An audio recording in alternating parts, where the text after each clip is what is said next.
Revolved head to knee pose or Parivrtta Janu Sirsasana.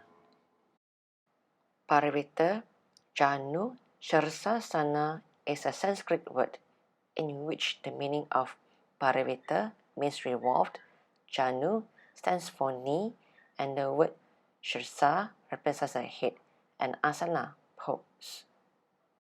From Janu Sirsasana, the bottom arm reaches alongside the extended leg, and the top arm reaches overhead, grabbing hold of the foot and turn the torso toward the sky.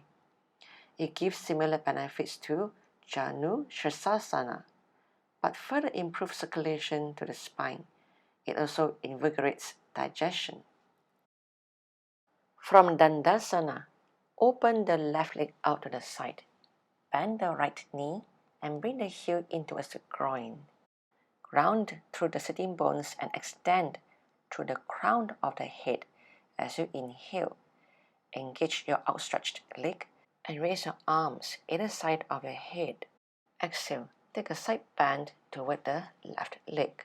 And the left hand, yogi toe lock to the left foot. Turn your upper body towards the ceiling away from the straight leg.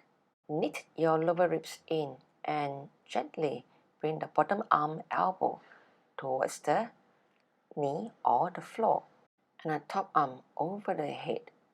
If you can still keep both hips grounded, reach out your bottom arm for a deeper side bend.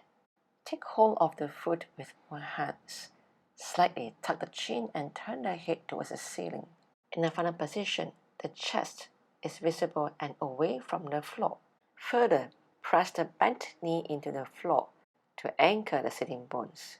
The side body is resting onto the straight leg thigh, and the back of the head resting onto the straight leg knee. Keep length in both sides, waist. If you have discomfort in your neck, keep your gaze on the floor in front of you. This pose releases tension in the intercostal muscles between the ribs and on the side and the back of the body. Stretches the hamstrings, groins, and shoulders. Stay in the pose for 1 minute and breathe deep. To release, inhale, reverse the order of movement, and return back to Dandasana. Repeat on the other side.